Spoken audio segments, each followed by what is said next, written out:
আৰু এইটো পানীখিনি পানী দিয়া ভাতৰ এইটোতে মেইন মজাটো থাকে মানে মাখিলতি এইটো দীঘলতি আৰু এয়া লাও বেঙেনা আৰু কি বুলি কয় চাটবাৰী আৰু ইয়াৰফালে আছে মাহ আৰু সিটো ফালে আছে এয়া হালধি অসমীয়া নৱবৰ্ষৰ অসমৰ প্ৰত্যেকজনলৈ আন্তৰিক শুভেচ্ছা জ্ঞাপন কৰিলোঁ। মই কংকনা বৰুৱা, তেজপুৰ মেডিকেল কলেজৰ থাৰ্ড ইয়েৰ MBBS ষ্টুডেণ্ট। আৰু বিহু বুলি ঘৰলৈ আহিলোঁ আকৌ। মাখিলতি জাত জাত মাৰে সৰু বাপেৰে সৰু তই হবি বৰ বৰ।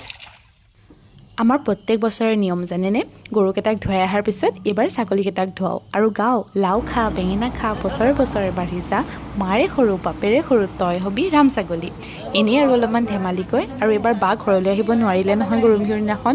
তাইৰ মনটো খুবেই বেয়া, কাৰণ আমি গোটেইকেইটাই মিলি গৰু ছাগলীকেইটাক ধুৱাওঁ যে, আৰু ইটোৱে সিটোৰ গাত পানী মাৰি দিওঁ, লাও বেঙেনা মাৰি দিওঁ আৰু কওঁ যাতে বৰ ছাগলী হবি বৰ গৰু হবি তেনেকৈ আৰু অকণমান ধেমালিকৈ বিহু বুলি। আৰু গৰু বিহুৰ দিনাখন আমাৰ ঘৰত শৰাই আগবঢ়াই গোঁসাই ঘৰত মা দেউতা গ'ল আগতে, মোৰহে এই মাহ হালধি সানি যাওঁতে মেলোতে অলপ দেৰি হ'ল, গতিকে মই ধূপ জ্বলাই আহিলোঁ আৰু আহি প্ৰসাদ খালোঁ। প্ৰসাদ খাই আকৌ বিহুৰ দিনাখন চাহকাপ খুবেই স্পেচিয়েল নহয়নে, কাৰণ পিঠা পনাৰে ভৰি থাকে যে। আৰু তাৰপিছত সেই পানী দিয়া ভাত খোৱা নিয়মটি আটাইতকৈ ভাল লগা কাম মোৰ। আৰু শেষত অকণমান মুখবাগ ছেশ্যন এনজয় কৰক যদি এতিয়ালৈকে ভিডিঅ'টো চাইছে। এতিয়া ধুনীয়াকৈ নিমখ দি সানি ল'ম। পা অকণমান খাৰ দিয়কচোন।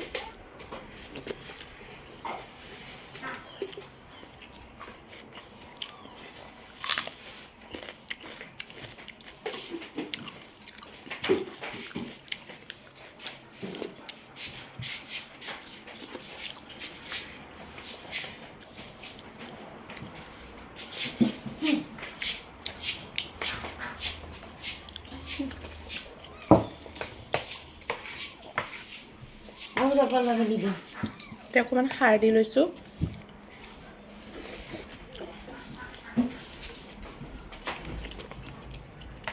টেঙা